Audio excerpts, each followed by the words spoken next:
Eh ben, salut les gens, enfin l'absence de gens en live stream, parce que d'après ce que je vois, il y a absolument personne sur les réseaux. En fait, il y a l'air d'avoir plus de monde sur Peertube que sur partout ailleurs, ce qui est un petit peu surprenant, on va dire. Mais bon, c'est pas grave, hein, bienvenue à vous. Et puis, bienvenue aux gens qui vont regarder cette vidéo en rediffusion. Là, donc, petit rappel, là, l'idée, c'est que... connaissez peut-être pour ma chaîne Radio Erdorin. Là, il se trouve que on va pas parler musique, on va parler jeux de rôle, on va parler écriture, on va parler science-fiction, on va parler un petit peu de tout ça. L'idée de ce stream, c'est que je me lance un petit peu dans de la réécriture de Tigre Volant ou Erdorin 2300, donc le jeu de rôle que j'ai créé il y a oulala longtemps. Et je le fais en direct avec vous, enfin avec ceux qui sont là. C'est-à-dire avec, pour l'instant, très exactement une personne, si je vois bien. Il y a 2 spectateurs sur Peertube, je pense qu'un des 2 c'est moi, donc il doit y avoir quelqu'un d'autre aussi. Et j'ai une assez bonne idée d'ailleurs de qui c'est très probablement l'ami Imaginos, bonsoir à toi. Je sais que de toute façon tu commenteras pas, tu lurks, c'est très bien comme ça, pas de souci. On va peut-être attendre quelques minutes. Il se trouve que j'ai plusieurs choses à vous dire. Ah non, on a Hamlet l'alphabet qui est là, qui est sur YouTube. Salut à toi Hamlet. Hamlet l'alphabet, mais je suis con comme une brique, moi, ou c'est pas possible. Enfin bref, voilà, on va dire que c'est tard, que j'ai une semaine compliquée, que je suis fatigué, que j'ai en plus une après-midi stressante. Voilà, le terrain était trop lourd et les sangliers ont mangé des cochonneries. Bref, et j'ai même pas encore touché à ce whisky, donc franchement, ça peut pas être ça. En même temps, avec l'hérédité que je me tape, où il y a du valaisan, il y a du breton, il y a du normand, il y a de l'auvergnat, je pense que je dois être alcoolique de naissance, en fait. Je dois être ivre de naissance, quelque part. Alcoolique, j'espère pas. Mais voilà. Alors, t'as pas tout suivi les lives sur l'écriture, mais bon, ça va être tranquille. Ah ouais, alors là, par rapport aux gens qu'il y a, ça va être tranquille. Alors, dans un premier temps, je vais revenir un petit peu. T'as une bouteille d'eau. Alors j'ai aussi une bouteille d'eau. Je dois quand même préciser. J'ai une bouteille d'eau d'ailleurs avec. Tu peux regarder sur les trucs. J'ai un bracelet Within Temptation, un bracelet Elaine dessus. Donc on a quand même un petit peu une présence de métal. Faut pas déconner. Donc l'idée c'est que dans un premier temps, je vais vous parler un petit peu des événements que j'ai en vue ces prochains temps, dont malheureusement un va tomber à l'eau, mais donc j'ai plusieurs trucs qui sont prévus. Alors, j'avais déjà fait dans le stream vendredi passé, mais j'avais intégré jeux de rôle et musique, donc cette fois-ci on va parler juste pile jeu de rôle. Et puis après, je vais vous parler un petit peu des différentes idées que j'ai eues. On va revenir sur l'historique de Erdorin 2300, parce que j'ai commencé à faire vraiment une sorte de, on va dire, réécriture sérieuse. Et Victor Dupire est là aussi. Bien, bonsoir à toi Victor. Et donc là, j'ai vraiment, dans un premier temps, j'avais fait un débroussaillage. C'était vraiment genre, je vire une grande quantité de trucs. Et là, je vais probablement continuer à virer des trucs, mais l'idée, c'est de commencer à réécrire réellement ce chapitre historique sous la forme que j'aimerais le voir, dans une forme plus proche de ce que j'aimerais voir en finale. Et vous allez voir un petit peu de quoi je veux parler. Donc effectivement, il y a un petit peu plus de monde qui est arrivé sur YouTube. On a aussi du monde sur Peertube. Bonsoir Peertube, merci d'être là. Je vais juste jeter un œil pour voir si par hasard il y a des commentaires que j'ai ratés. Normalement, les commentaires Peertube devraient également popper à l'écran ici. J'ai fait en sorte, j'ai installé un nouveau système qui permet de faire ça. J'espère qu'il fonctionne. De temps en temps il fonctionne, de temps en temps il fonctionne pas. C'est un petit peu random. Mais bon, voilà. Donc, donc Victor, t'étais là vendredi passé. Donc, ce que tu vas voir, c'est en grande partie de la redite, en tout cas dans cette première partie. Parce que je vais reparler des différents événements. Et là, il faut pas que j'oublie que c'est cette caméra-là maintenant. il faut si je fasse ça comme ça parce que ça va, c'est ça me met le sbul. Alors la blague avec OBS, c'est que je mets OBS en version en mode studio, ce qui fait que d'un côté j'ai l'écran qui va venir et de l'autre côté j'ai l'écran qui est à l'écran en fait, le retour d'une certaine façon. Et puis le problème c'est que quand je fais une transition, j'ai une autre scène un peu random qui pop et je suis confus parce que bien évidemment mon œil va plutôt aller sur le côté gauche avant de m'apercevoir que c'est le côté droit. C'est des réflexes à la con. T'as vu l'Arduf du live sur des événements, mais pas encore sur les lectures. D'accord, ok. Alors, celui sur les lectures, il était quand même assez costaud. Je crois qu'il faisait quand même 1h30. Il y a vraiment beaucoup de trucs, mais en même temps, c'était vraiment assez exceptionnel parce que j'avais repris un petit peu toutes les lectures, que ce soit principalement en bouquin, mais aussi un peu en BD, puis il y avait aussi des films et puis des séries télé, sur un peu plus d'un an. Donc il y avait quand même vraiment beaucoup de choses. Si je refais un exercice comme ça, je vais probablement faire ça une fois tous les mois ou une fois tous les 2 mois, donc il y aura quand même beaucoup moins. Ça sera probablement pas un truc d'1h30. Probablement pas. Après tout, on est jamais à l'abri de rien. De temps en temps, on a des surprises qui pop comme ça. Voilà. Alors donc, ça, je vais vous montrer un petit peu, alors ces prochaines semaines, jusqu'à début novembre, un petit peu les différentes conventions de jeux de rôle que j'ai prévues ou que j'avais prévues. Et ça commence pas ce week-end, mais le week-end d'après, où je serai à la Tour de Paix. Oui, ça se prononce la Tour de Paix. Ça fait rire tout le monde. Personne ne sait exactement d'où vient ce nom. Il y a plusieurs théories à la con. Mais en fait, la Tour de Paix, donc c'est une petite ville qui se trouve sur la Riviera vaudoise, c'est-à-dire sur le bord du lac Léman, en gros entre Montreux et Vevey, dans ce coin-là. Et c'est une ville dans laquelle il y a un château et ce château abrite le musée suisse du jeu. Et ils organisent un événement qui s'appelle le Festival des Jeux, où il y aura entre autres du jeu de rôle. Alors on n'y sera pas avec 2D sans face, donc on va pas venir tenir un stand, mais moi je pense passer le samedi déjà pour voir un petit peu à quoi ça ressemble, et puis le cas échéant proposer 1 ou 2 parties d'Erdorine 2300 dans l'état dans lequel c'est actuellement. On a des mécaniques de jeu qui fonctionnent raisonnablement bien, et voilà, donc c'est un petit peu c'est un petit peu l'idée. Comment c'est tout pour tout le monde d'ailleurs, c'est très chouette. Oui, non, il est vraiment très très bien ce bouquin. Il est assez bluffant. Alors ce qui est intéressant, je l'ai oublié de le dire, mais la version anglaise, on peut la trouver sous licence Creative Commons. Elle est disponible sur archive.org, donc le site de l'Internet Archive. On peut trouver le bouquin. Alors la version française n'a pas été faite sous licence Creative Commons pour des questions de divers de droits d'auteur, mais voilà, ça c'est un petit peu de bonne guerre. Mais la version anglaise, elle est disponible donc en version gratuite. Bon plan d'espacer, rendez-vous lecture, et ça marche. Oui, parce que déjà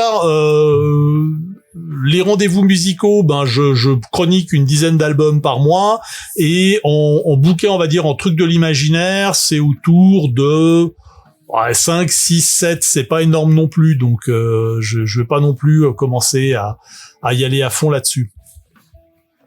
Je veux dire, si je fais un truc par mois, ça va être un live de 10 minutes, c'est pas très intéressant.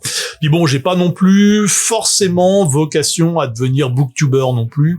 J'ai déjà assez de bazar comme ça pour pas en plus me lancer dans un énième projet.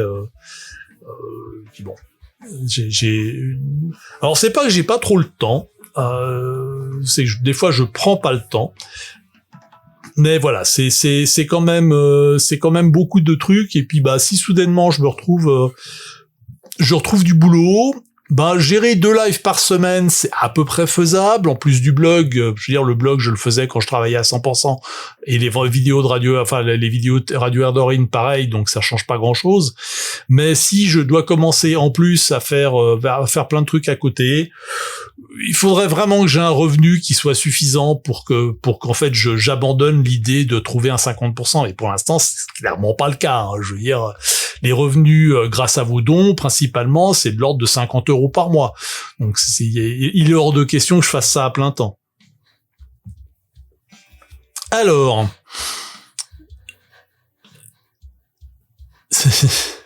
le côté musical est top. Écoute, merci.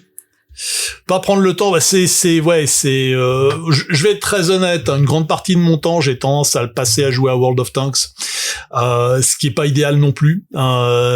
Mais voilà, c'est au moins déjà je commence à avoir des activités qui me permettent de faire autre chose que de tirer sur des tanks avec d'autres tanks. Bref.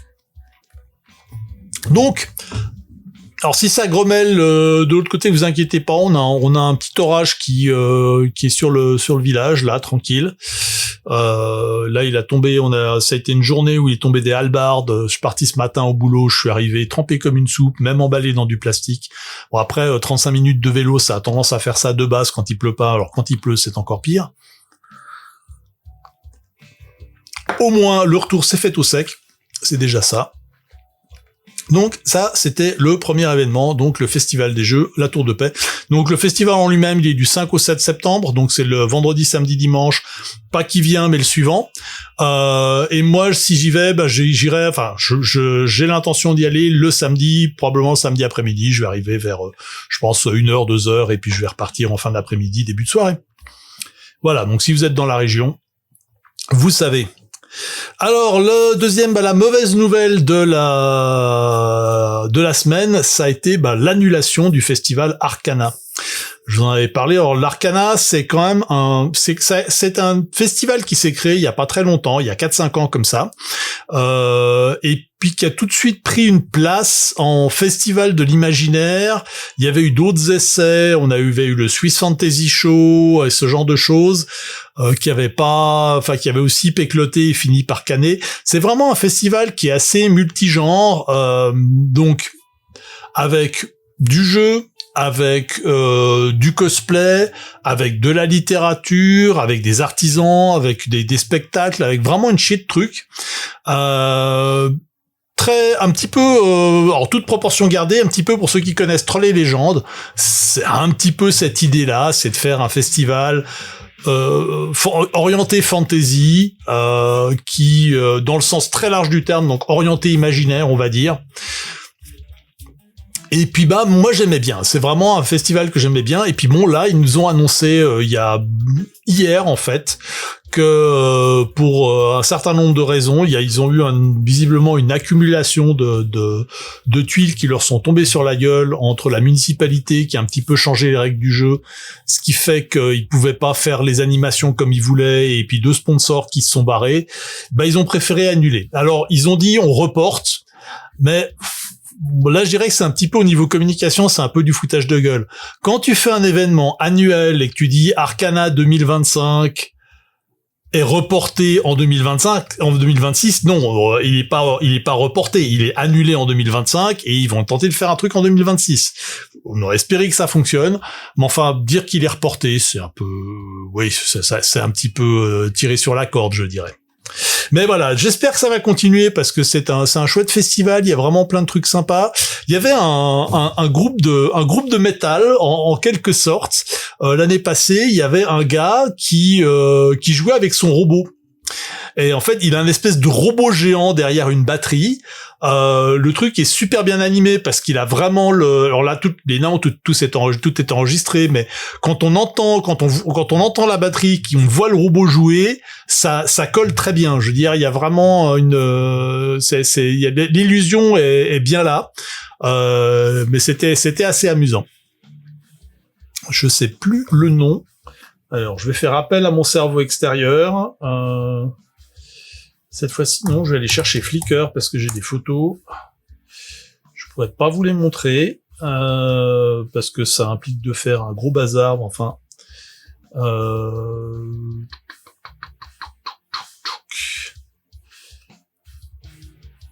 alors You album, tac. Je vais chercher ça. J'ai pas mis de nom. Non, je me suis pas créé, c'est con, je me suis pas créé de scène pour montrer des choses en vidéo. Festival Arcana 2024. D'ailleurs, c'est lui qui en s'appelle les projets d'Athéna, c'est du Metal Indus. Donc si vous jetez un œil là-dessus, vous allez voir le gars qui fait son projet solo avec son robot batteur. C'était assez marrant. Alors évidemment, ce qui était assez embêtant, c'est que fondamentalement, le gars, il était à 3 stands d'une autre, donc dès qu'il commence à faire des showcases, on s'entend plus parler. Mais c'était intéressant. Ensuite, Alors là, c'est le gros rendez-vous de l'automne. Mais du coup, il y a des albums studio de ce robot, c'est une performance unique. Alors, je crois qu'ils ont un Bandcamp. Je suis plus certain, mais il me semble qu'ils ont un Bandcamp. Enfin, il a un Bandcamp, puisque c'est un gars... Mais effectivement, je crois qu'il y a un album, ou plusieurs albums qui sont sortis. Alors, je pourrais voir ça, tiens d'ailleurs. Hop, projet d'Athéna. Les projets d'Athéna. Alors, à première vue, il y a même tout un groupe derrière. Le gars, il était un peu... Non, c'est vrai qu'il avait une chanteuse aussi. Il avait une chanteuse. Touk. Psychobotic Lyric Video, Doug. Alors je crois que non. Alors je vois pas de Bandcamp. Mais alors si vous cherchez les projets d'Athéna, je vais vous le mettre sur le chat.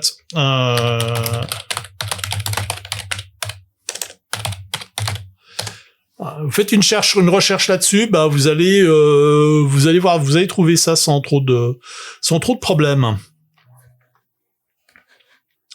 Donc pour le coup, le chat il est parti sur Twitch, mais bon, vous le voyez à l'écran.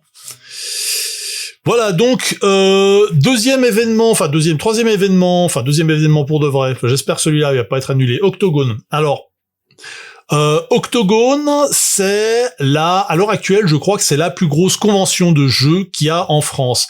Il y a peut-être le FIJ, le Festival International des Jeux à Cannes, mais je crois que même ça, c'est un poil plus petit, et Octogone, c'est vraiment un très gros truc, c'est à Lyon, pour être précis, à Villeurbanne.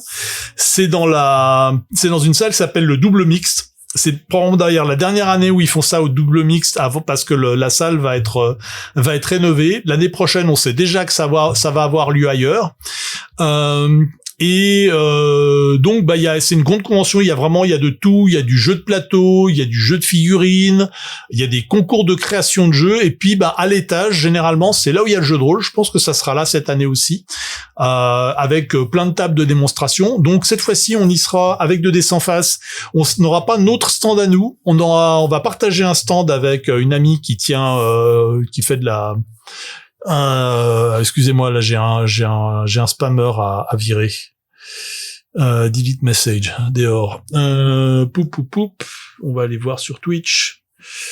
Tac, tu vas me le ban. Voilà, et puis tu me le signales aussi.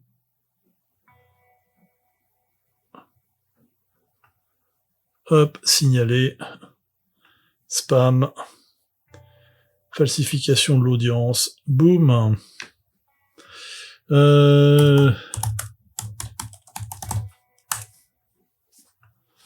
C'est parti. Il est bloqué, fermé.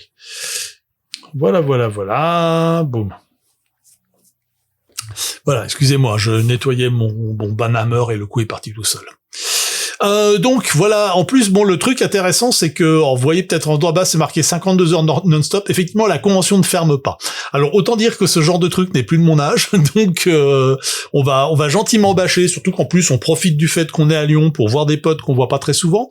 Notamment Florent Maudou, l'auteur de Freak Squill, avec lesquels on discute, on va assez régulièrement faire une bouffe et puis discuter projet. Et puis on profite aussi des restaurants lyonnais parce que faut pas déconner non plus. On se fait un petit peu un trip vieux, mais voilà, c'est quand même toujours assez sympa. Moi, j'aime beaucoup la convention. L'année passée, les conditions étaient pas super idéales, mais c'était bien quand même. Donc cette année, on y retourne un peu comme d'habitude. On va faire des démonstrations de jeux, de projets, de trucs. Et donc là, on y sera les 3 jours. Donc vendredi, samedi et dimanche. Si vous avez l'occasion, si vous êtes sur Lyon, si vous avez envie de dire bonjour à un vieux con, vous pouvez passer me voir sur le stand. Ça sera le stand de Sans Sucre normalement. Toc. Alors ça, on va passer à le suivant. Ensuite, Play and Pulse. Play and Pulse, c'est le premier week-end de novembre, donc le week-end du 1er novembre, en fait. Ça sera à Fribourg. C'est une convention assez récente. On sait pas encore exactement à quoi s'attendre. On nous en a dit le plus grand bien, donc on a décidé d'aller voir. En plus, Fribourg, c'est pas très loin. Du coup, on devrait avoir un stand. C'est pas encore garanti, mais en tout cas, on devrait faire des choses là-bas. Probablement les 2 jours, samedi et dimanche. Vendredi, pas sûr, mais on va probablement s'arranger. Ça sonne comme mes vacances et je suis dans la vingtaine. Eh ben ouais, hein.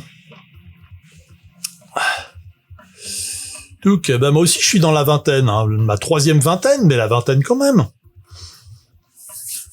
Alors, ensuite, toujours en Suisse, c'est le week-end d'après, le 7-9 novembre à Yverdon-les-Bains. La grande partie, c'est aussi un festival de jeux. Là encore, on nous en dit le plus grand bien. Je crois que c'est la 3e fois qu'ils l'organisent. C'est beaucoup de trucs. Il y a beaucoup de jeux de rôle, beaucoup de jeux de plateau, pas mal de trucs. On va aller voir un petit peu à quoi ça ressemble et du coup, organiser des parties là-bas. Voilà, donc ça c'est un petit peu le programme d'ici. En général, novembre-décembre, c'est rare qu'il y ait des conventions. S'il y en a, je vous mentionnerai la chose. Mais normalement, ça devrait être les trucs qui vont nous occuper jusqu'à la fin de l'année. Et voilà. Bim.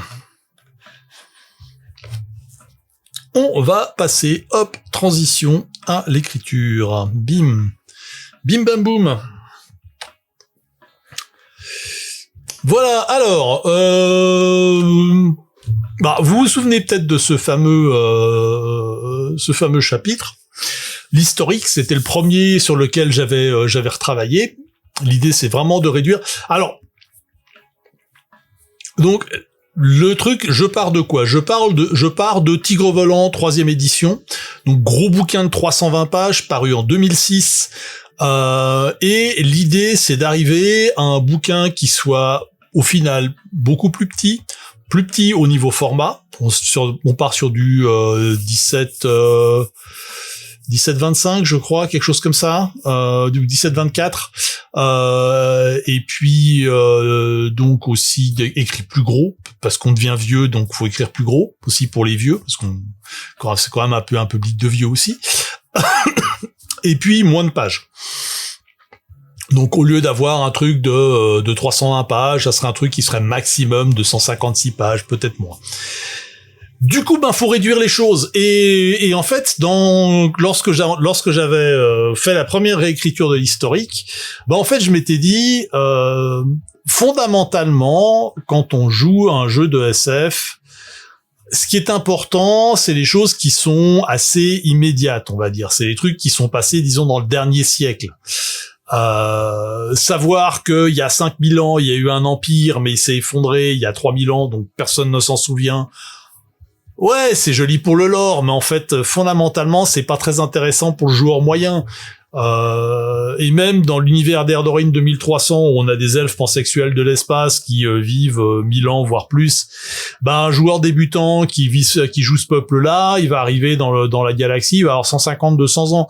Donc il va se souvenir, comme donc Erdorine 2300, ça se passe en 2300, il va se souvenir peut-être au plus de l'an 2000, donc l'an 2000 des Terriens d'ailleurs, qui est pas forcément... Si t'étais présent, tu vas t'en souvenir, ça c'est certain, parce qu'une guerre mondiale, une guerre nucléaire, c'est généralement le truc dont on a tendance à se souvenir, mais si t'étais pas sur Terre, en fait, c'était un petit peu l'événement qui... l'équivalent du truc qui apparaît en page 16 au milieu de la page des sports, quoi. Bref, de sport. Fin de la 3e guerre mondiale terrienne. Voilà, donc l'idée générale du format de ce chapitre, et un peu d'ailleurs de tous les autres chapitres qui vont traiter un petit peu du lore d'Erdorine 2300, c'est d'avoir des chapitres qui sont courts, qui sont concis, qui vont pas rentrer dans les détails en eux-mêmes, mais de rajouter en dessous, sous une forme ou sous une autre, un truc qui s'appelle c'est plus compliqué que ça, et qui rajoute des détails pour péter un peu le stéréotype. Donc c'est un petit peu comme si t'avais un livre d'histoire pour gamins de 15 ans. Et puis derrière, t'as les annotations des gens qui s'y connaissent un peu plus. Ils disent non mais ça c'est n'importe quoi ou ce genre de truc. Ça j'avais vu ça alors pour un jeu qui n'avait pas grand chose à voir. C'est la première édition de Vastburg, Donc jeu d'après le roman de Cédric Ferrand, où on joue des gardes dans une ville Medfan, les gardes qui sont à deux doigts de la corruption et pas forcément dans la bonne direction. Et puis il y avait un des suppléments, c'était un guide de la ville. Le guide, c'était vraiment l'espèce de guide touristique qui te montrait tous les aspects les plus positifs du truc. Et dans la marge, là, il y avait des remarques de quelqu'un qui remarquait à quel point c'était du bullshit. C'était assez rigolo à lire. Mais voilà. Donc, touk. Alors, le début, il y a encore tout un tas de trucs au niveau du début. Elle s'en sort pas de la cuisse de Jupiter, ils ont à passer. Touk. Petit tour dans l'histoire avec un H majuscule. L'univers de Tigre Volant. Ah bah tiens, marrant, ça, j'ai oublié de le changer. Hop, ça c'est l'univers d'Erdorine. La.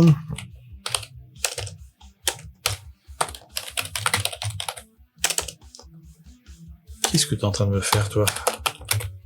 Ah oui, non, il y a un problème. Et évidemment, Word qui fait des siennes et le nôtre ne sont pas aussi semblables qu'il y paraît. Donc, une notion pour les tacs, pour les peuples, voilà.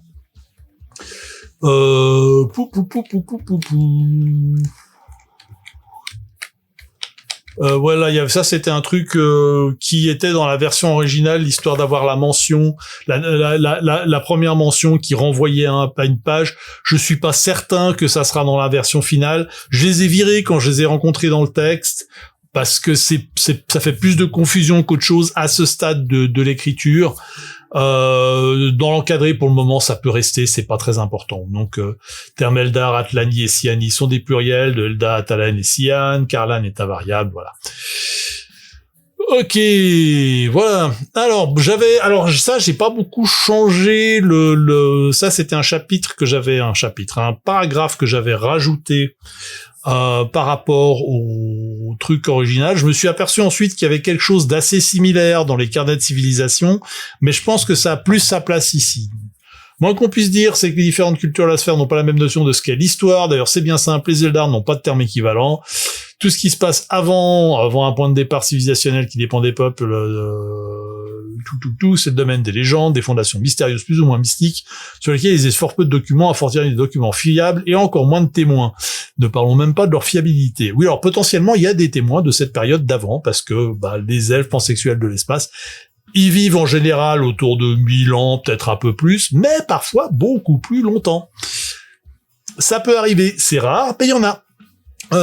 Et puis il y a la légende avec une majuscule, c'est la traduction du terme Eldarin Tolring, qui désigne des chroniques écrites ou orales et qui tiennent lieu d'histoire à beaucoup de peuples de culture atlano-eldarine.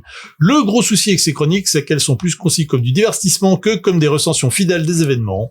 Et puis il y a les terriens, eux ont une idée solidement établie de ce que doit être l'histoire, quelque chose de sourcé. De sourcer, de recouper, d'évaluer, débattu. Autant dire que la légende, c'est pas trop leur truc. Mais ils ont appris à faire avec et à fouiller minutieusement des documents administratifs, recouper des chroniques, décortiquer la fiction. Autant dire que c'est le genre de choses qui crée parfois quelques tensions pour des raisons que je ne vais pas expliquer ici. Les gens qui connaissent un petit peu les parties les plus bizarres de l'univers savent de quoi je parle. Oui, je suis volontairement cryptique, ça c'est bonjour YouTube, ceux qui verront ça, elles sauront.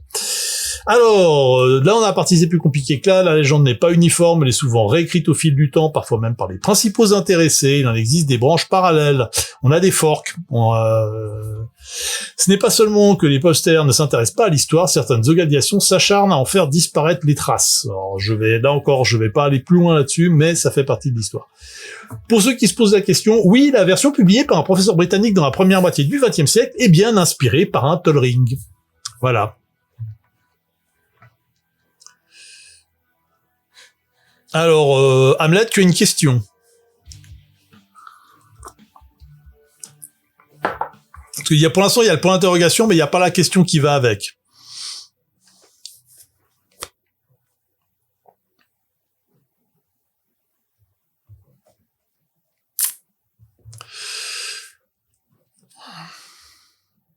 Je t'écoute.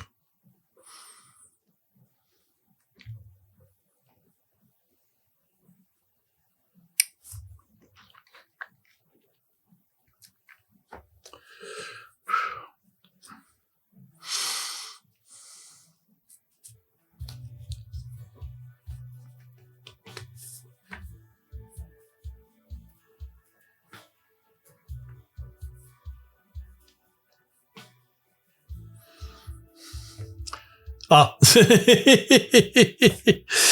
Oui, mais du coup, est-ce que tu peux préciser, parce que là, je ne vois pas ce que tu veux dire. Par exemple, oui, je peux comprendre que tu aies des questions sur les trucs dont je parle ici, parce que c'est vrai que si tu connais pas l'univers du jeu et surtout pas justement les points, on va dire un petit peu derrière la scène, ça va pas te parler. Là, je fais référence à des trucs qui sont principalement développés, si on parle de choses publiques, qui sont développés dans les romans. Dans Erdorin, Chronique de l'Arbre Monde, donc pour l'instant en 5 parties sur les 9 prévues, ça équivaut plus ou moins à un livre 2/3.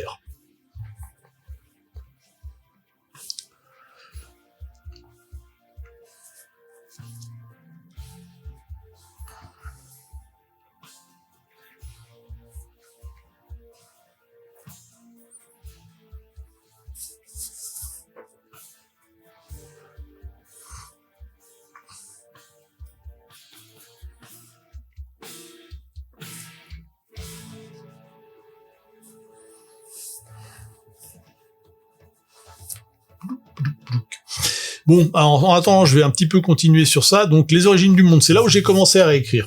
Alors, humains, Eldar et Atlani ont la même origine planétaire, à savoir la Terre, appelée Erdorin. Si vous vous demandez ce que ça veut, d'où vient Erdorin et Radio Erdorin et tout ça, bah, ça vient de là. Il y a un espace en trop. Ah, ok, cette histoire originelle est marquée par une guerre qui est censée opposer les Kalenari, enfants de la lumière, et les Ilek. Le terme signifie autre, ennemi, voire démon. La guerre se termine il y a environ 15 000 ans par une catastrophe et un âge glaciaire.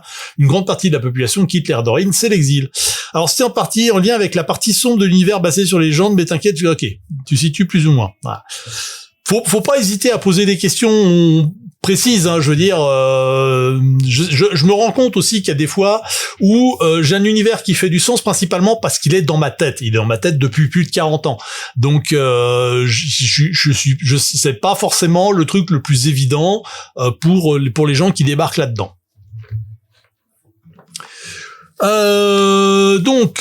Alors ça c'est donc pour les Eldar. Les Karlan se considèrent comme le produit de l'évolution de primates, point à la ligne encore. Putain, que c'est quoi ces espèces d'espaces en trop là. Le commencement de leur histoire en tant que peuple se situe à une quinzaine de millénaires, une période à peu près contemporaine de l'exil Eldarin. Les Siani expliquent leur existence par l'apparition d'un souffle de vie divin sur leur planète d'origine, laquelle n'a jamais pu être déterminée précisément. On en vient presque à se demander si on n'a pas fait sauter au cours de leur guerre mondiale.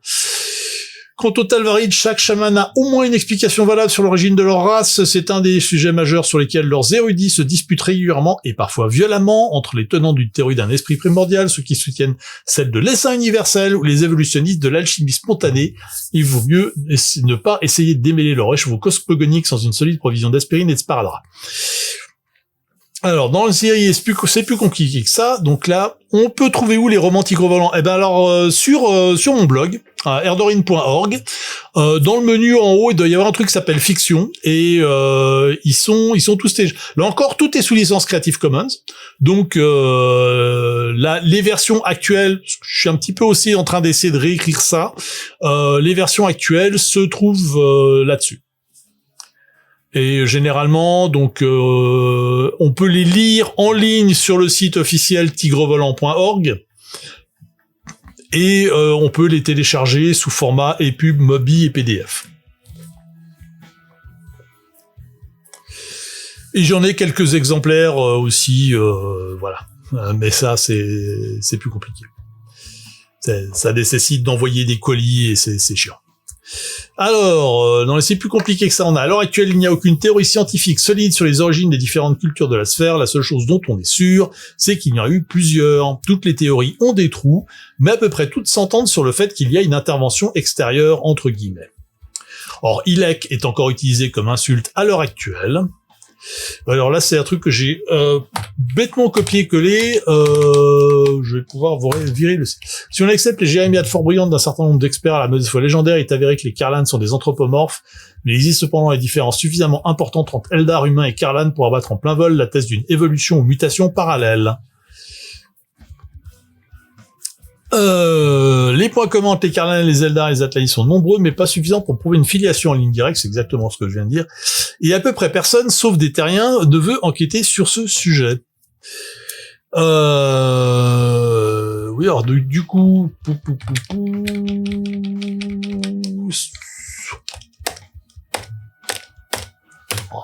Voilà. Une théorie fait des Siani une race de serviteurs créés par des entités mal définies et égarées dans les circonstances tout aussi floues. Et enfin, quand la Fédération des Hautes-Terres a envahi Alt, elle a bien évidemment, donc c'est la planète des Talvarides, donc peut-être préciser ça. Elle a bien évidemment tenté d'imposer une théorie unique, j'en ris encore.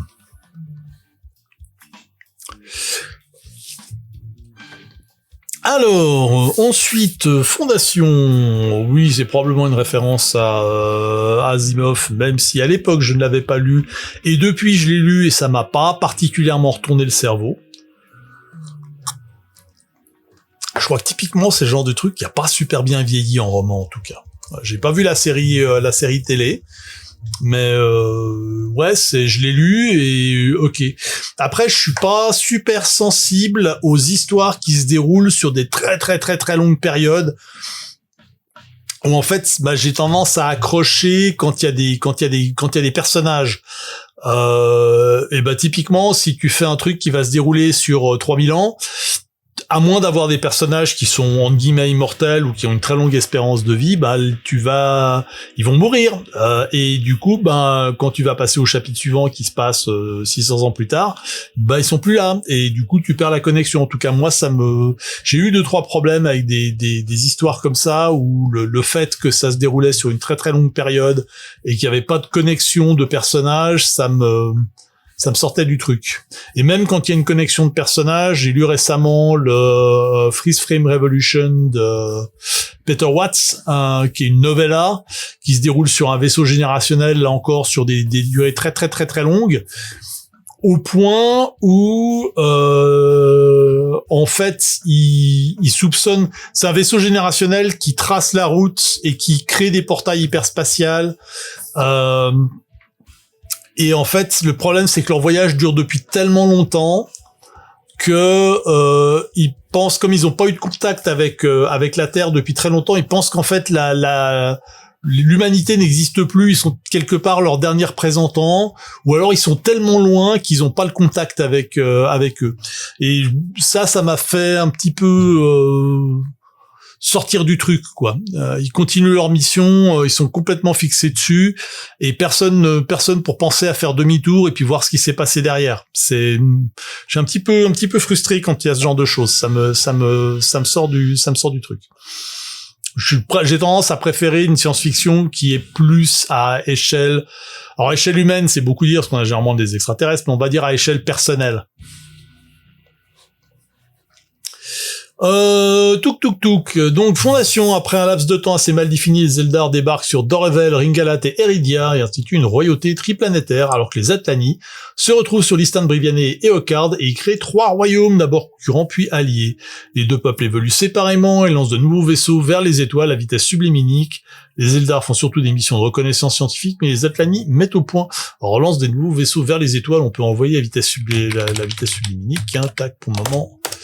Parce que justement les Eldar font toute une mission de reconnaissance scientifique, mais les Atlani mettent au point un moteur hyperspatial rudimentaire dit tangentiel et entament une colonisation à grande échelle. Alors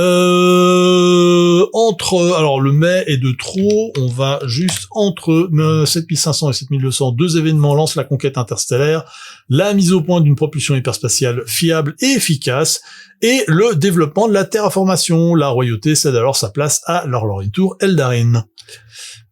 Alors, chez les Siani, la technologie spatiale accompagne une longue période de chicanerie aux motifs flous et à l'issue discutable. Et c'est assez courant chez les Siani, ce genre de truc. Une vision politique prend enfin forme, une vision politique commune.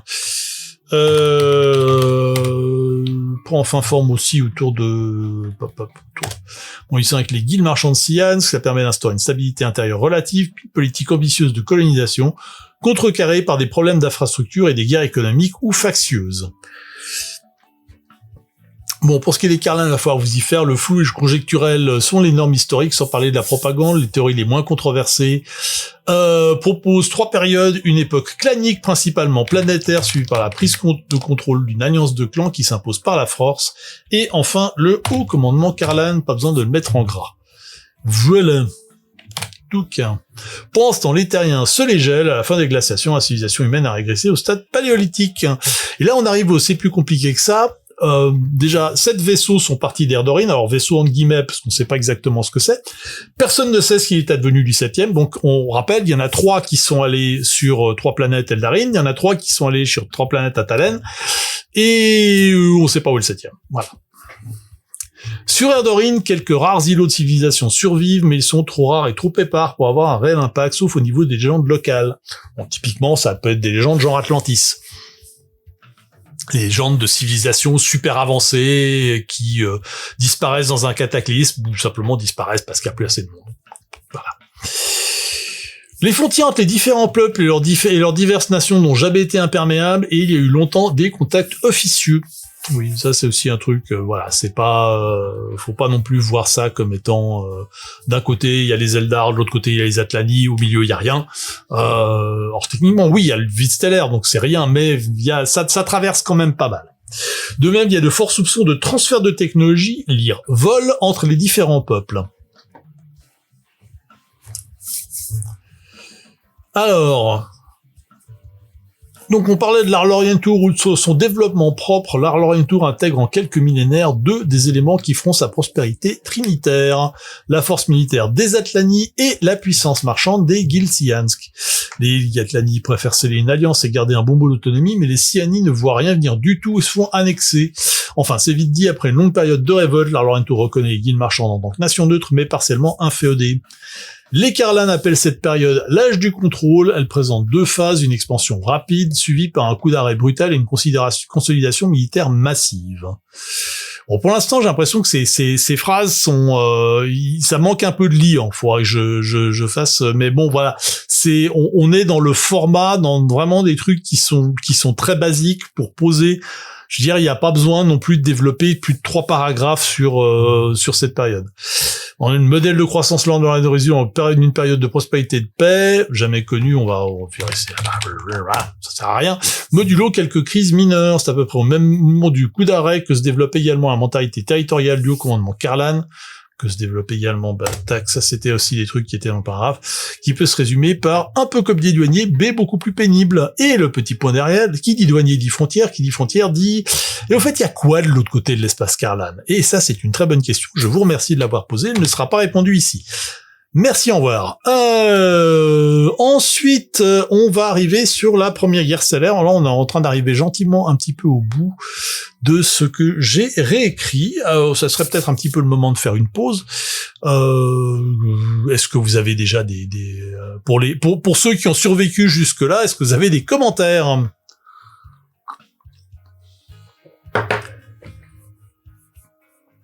À part ce qui est techniquement un commentaire, mais enfin bon, c'est... Vous avez aussi le droit d'être constructif, disons. Je garde quand même un œil sur ce qui se passe sur les différents trucs.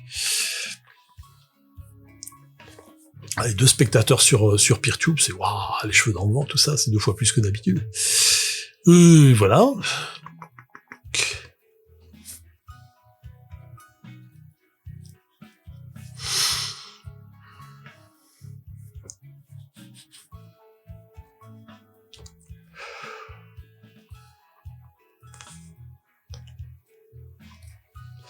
Bon, on va continuer, hein. Alors, première guerre stellaire, et alors,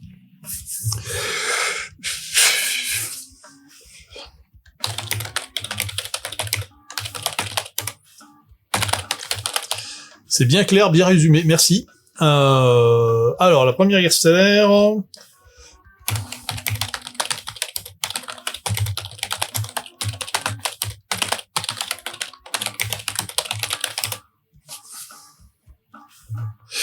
Alors, tu as téléchargé le PDF du premier volume, tu parles du roman, hein. Tu as une attente des futurs joueurs à ce qu'ils connaissent déjà l'univers.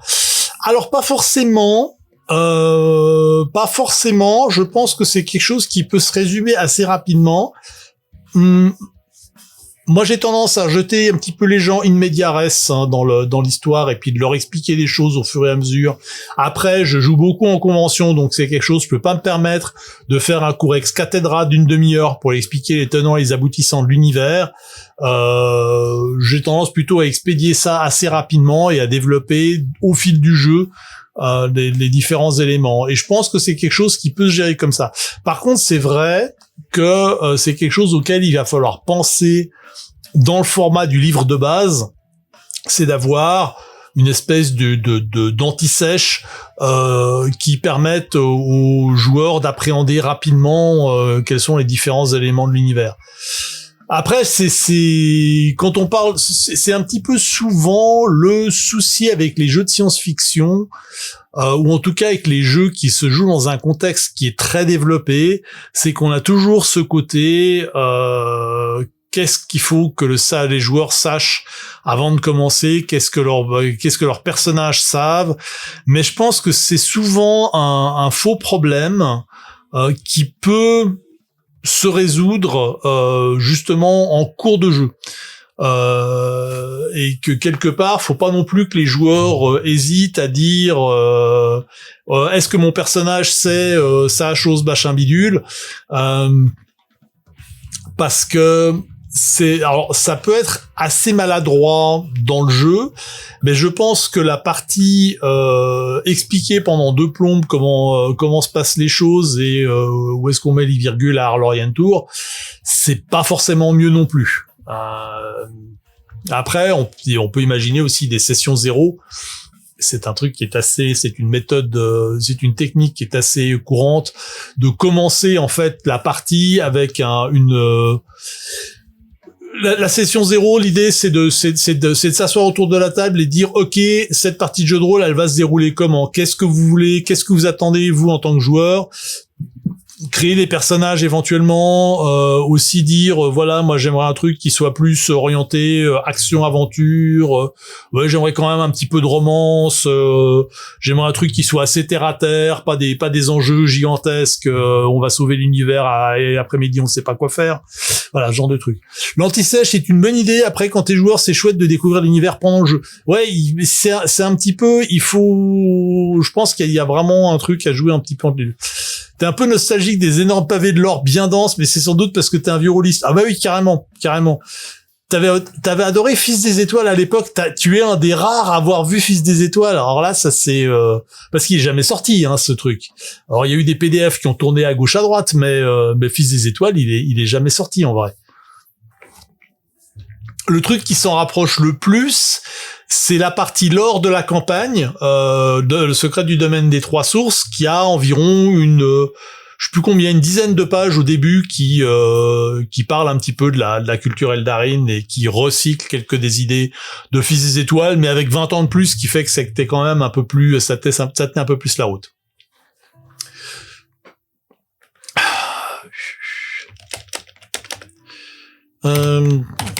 Alors, PDF en téléchargement, waouh.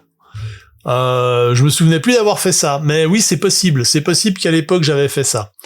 Alors c'est marrant que t'aies adoré parce que moi je relis ce truc et c'est hyper cringe parce que je sais que c'est moi qui l'ai écrit, mais c'est tellement au niveau style, c'est tellement antinomique de la manière dont j'ai écrit Tigre Volant, enfin à peu près tout le reste en fait quelque part. C'est qu'en fait, voilà, je pense que ça n'échappera à personne que j'ai un certain amour pour les elfes en général et pour mes elfes à moi en particulier, et que du coup j'ai pris l'idée d'écrire un supplément sur les Eldar tellement à cœur que j'ai fait chiant en fait. Et j'ai pas eu le recul nécessaire pour faire un truc un peu rigolo. Fichier Word plutôt. Alors ça m'étonnerait. Ça m'étonnerait que j'ai fait parce que moi je l'avais en plusieurs fichiers Word. J'ai récupéré les trucs et je vais peut-être vite jeter un œil sur ce que j'ai dans mes fichiers. Mais je suis à peu près certain que Fils des Étoiles, il serait où Fils des Étoiles? Probablement ici. texte. Bah, typiquement, voilà, Fils des étoiles, il est en quelque chose comme 25 fichiers. Donc, il y a une mise en page. Fils des étoiles, mise en page zip. Là, il y a du Word, texte à refaire, oui, RTF, Note Mathias, PageMaker, pouf. Text.dd. C'était du DD, c'était du disque doubleur. Ça, c'est un logiciel dont je n'ai plus entendu parler depuis que macOS est passé à macOS X, hein. Donc, faut quand même, et même en mise en page, c'était en plusieurs trucs, c'était en plusieurs fichiers séparés. C'est waouh. Bon, non, mais c'est alors je sais pas, peut-être que Mathias ça fait quelque chose avec, mais ça m'étonnerait. Ça m'étonnerait franchement que Mathias ait mis en ligne un truc sans m'en parler. Ça date de quand, Fils des étoiles? Alors ça date de 1990, ouais, 4, quelque chose comme ça. C'était dans ces eaux-là. Milieu des années 90 en tout cas. Ça datait ça s'était prévu comme un supplément pour Tigre Volant 2e édition, qui est sorti entre 92 et 93 grosso modo. Donc ça doit dater de... Ouais, je pense que les dernières fois que j'ai dû retoucher à Fils des étoiles, ça devait être autour de 96, 97 peut-être. Mais encore, j'ai des doutes là-dessus. Je sais que j'en avais recyclé certains bouts, je les avais mis dans la Wikipédia à l'époque. J'ai cherché, tu avais imprimé, il me semble, ouais, alors si t'arrives à voir ça m'intéresse. Je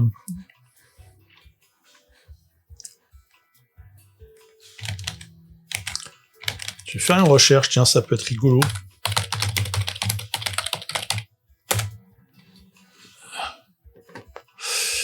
Alors,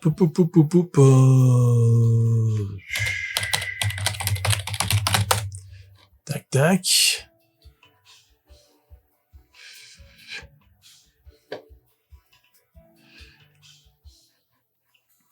Ouais, non, j'arrive pas à voir quoi que ce soit. J'avais fait un billet de blog en 2006. Waouh. Où je disais que ça serait le prochain truc le prochain supplément Tigre Volant, mais en fait non. Sauf que ça n'a jamais eu lieu, mais c'était en décembre 2006, donc c'était au moment où était sorti l'écran de la 3e édition. Et on a Torb qui vient d'arriver. Bonsoir Torb, bienvenue à toi. Merci de passer. Et puis félicitations pour tes 200 abonnés.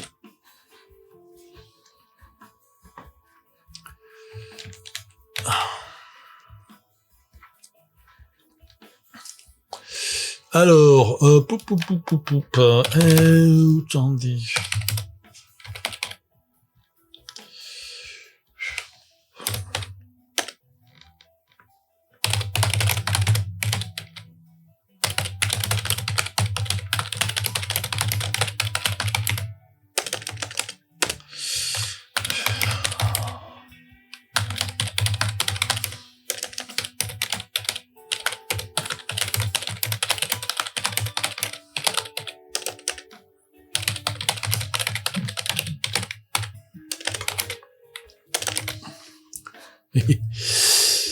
Alors, ouais, faut que je réécrive ça parce que ouais, faut que je m'étais un petit peu arrêté par là dans ces eaux-là lorsque j'avais commencé la réécriture de ce chapitre-là.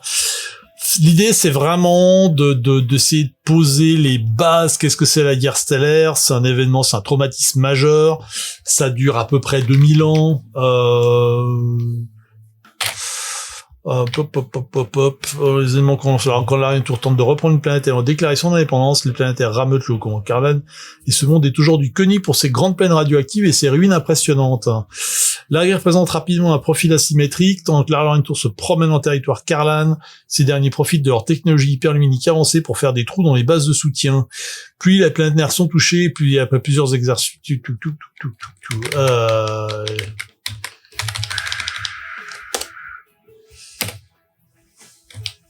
voilà, donc mode boîte à baf, boum. on a là encore, il y a des sous-chapitres qui vont probablement dégager en forme de sous forme de sous-chapitres. On va juste en faire des tac tac tac. Touc touc touc.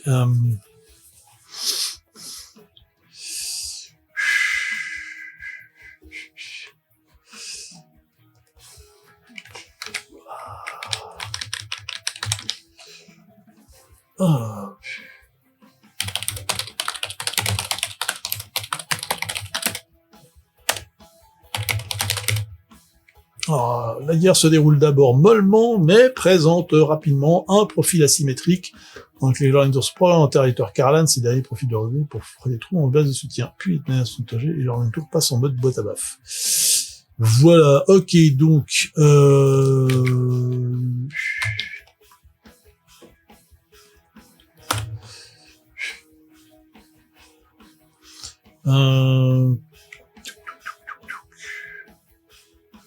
Voilà, normal. Vers 1500, les Américains ont marre de se faire tirer dessus de tous les côtés, lance-midi.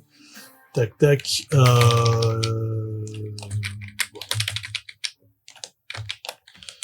Voilà, le Cape Mess est fondé comme une organisation destinée à préserver sa vie.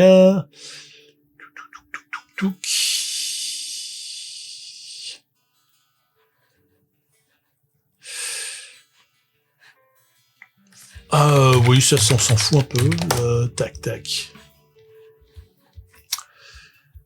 Voilà.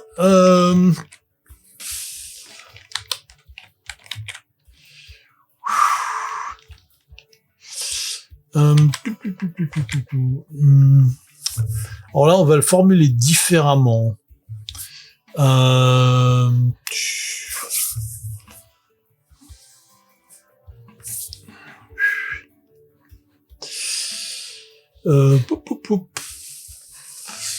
Le stade final de la guerre stellaire commence par l'éviction des Siani de la Orient Tour.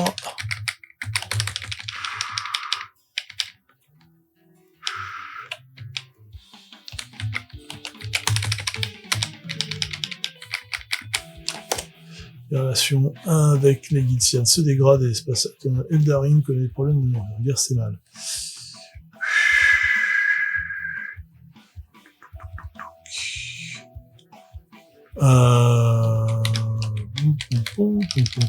Ça on s'en fout, voilà. Du coup, lorsque la GMS reprend son indépendance, plusieurs planètes après dire font de même, intervient dans les mondes fraîchement indépendants. Le Cape Mess appelle à un blocus, les Eldar répliquent alors les Eldar avec un minuscule maintenant. Alors j'espère que je les ai. Alors je vérifie aussi ça, parce que normalement je mets des minuscules maintenant au peuple. Hein.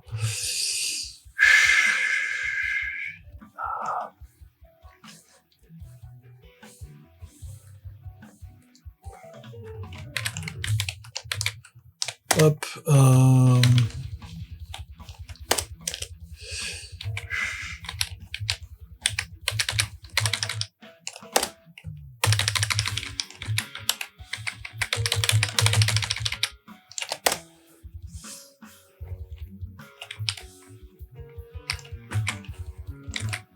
Alors, tac, donc, voilà.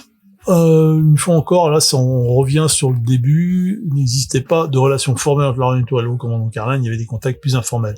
Oui, Blag Eldarin aussi. Je pense qu'il faudra rajouter des c'est plus compliqué que ça, parce qu'il y a quand même pas mal de trucs qui sont...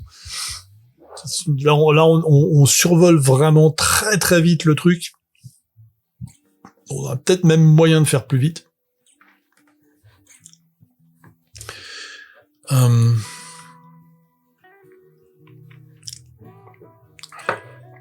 Des fois, je cherche des éléments sur le c'est plus compliqué que ça. Voilà, donc les années de paix, là. Alors,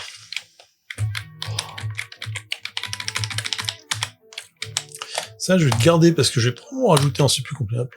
Est accepté par l'ensemble du Cape Mess.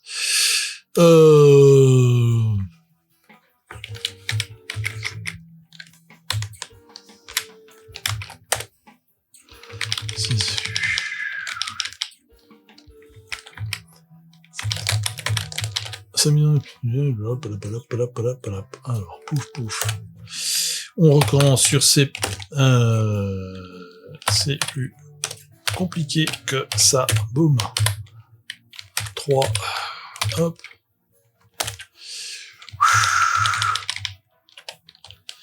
Ok, le haut commandement Karlan même n'a pas trop apprécié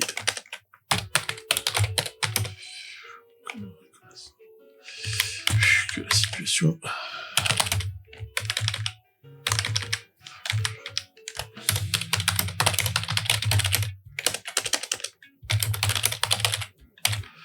tac. Voilà. Donc là, on a de nouveau plein de dates qui servent à rien. Principe aux États-Unis.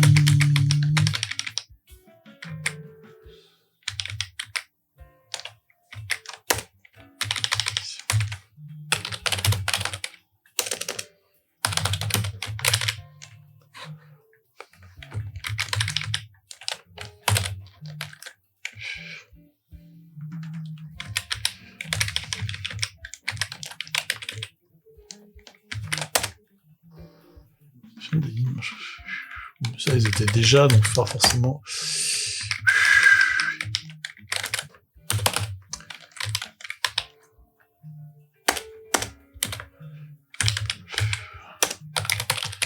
Quelques nations mineures. Tac, boum. Là, cette virgule, va-t'en la virgule. Tac, cours des siècles qui suivent, la taille de la sphère se réduit considérablement des presque 400 nm de rayon de l'arrière tour. Elle ne fait plus qu'environ la moitié de ce chiffre. Deux raisons principales à ça. D'abord, la destruction par la guerre, les différentes révolutions diverses. La plupart des archives ou centres de communication depuis occupé un long moment par la purge été par les Karlan. Oui, ok. Alors ça, bon, j'aime bien Pretty Mates, mais voilà, dégager la citation. Va-t'en la citation. Et ça, c'est presque un c'est plus compliqué que ça, en fait, cette partie-là. On va peut-être d'ailleurs la mettre là. On la réécrira d'une autre manière.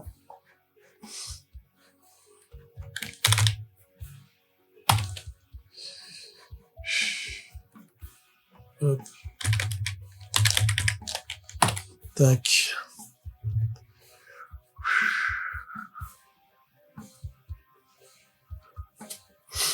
Voilà. Touk. Bon.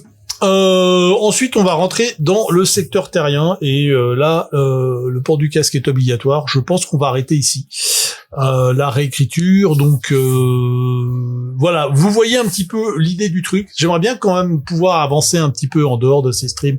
C'est pas désagréable d'écrire en votre présence, mais je pense quand même j'ai peut-être tendance à avoir l'esprit plus reposé. Alors, il y a deux éléments un peu contradictoires. Il y a le fait que comme je fais le live stream, bah ça me force à écrire, et le fait que d'être en direct, ça me stresse quand même un petit peu. Hein. Faut pas non plus trop se leurrer là-dessus. Donc je pense qu'il faudra que je revoie ça un petit peu plus avant.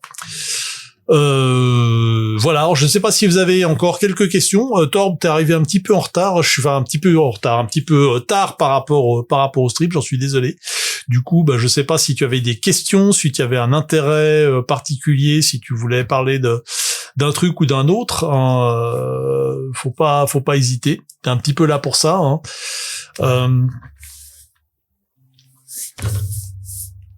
Compréhensible. Au niveau du système de jeu, j'en ai où? Est-ce que ça tourne? Est-ce que j'ai un truc arrêté en développement? Alors oui, je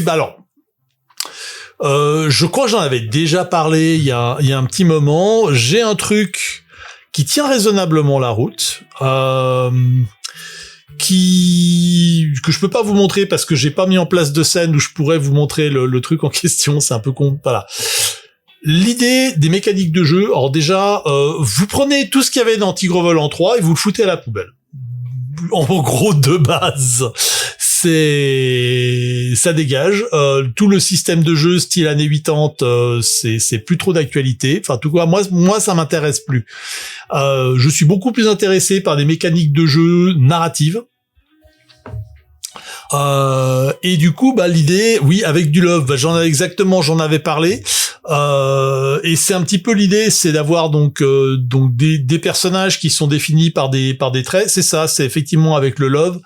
Je pense que je vais reprendre le fichier. Je vais voir normalement samedi. Tu commences à rentrer dans l'univers sur le site sur le site de tigrevolant.org. Oui, il y a de quoi lire. Hein.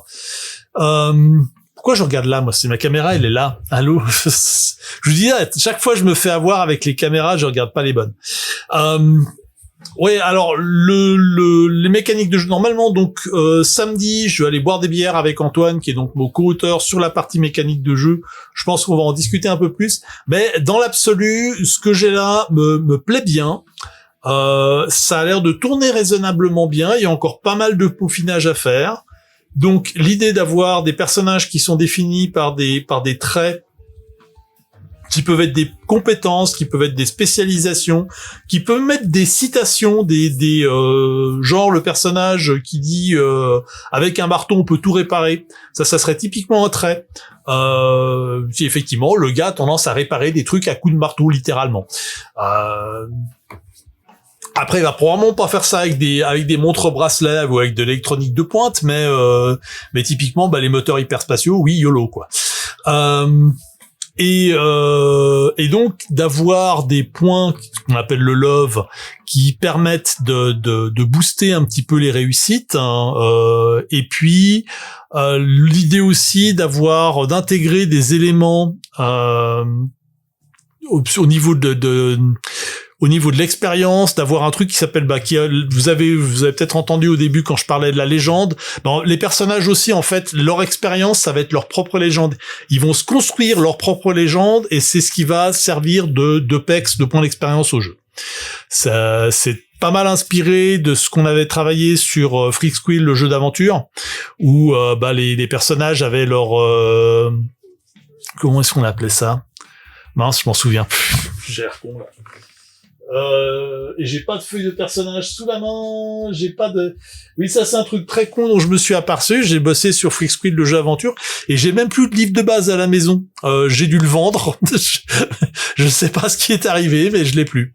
Donc j'ai l'air un peu con là-dessus. Donc on avait des badges, oui, on avait des badges.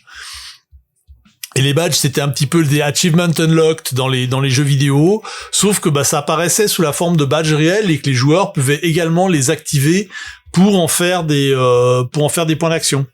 Et la légende, ça sera un petit peu la même idée. Sachant qu'en fait, la légende, c'est pas forcément ton personnage qui l'écrit.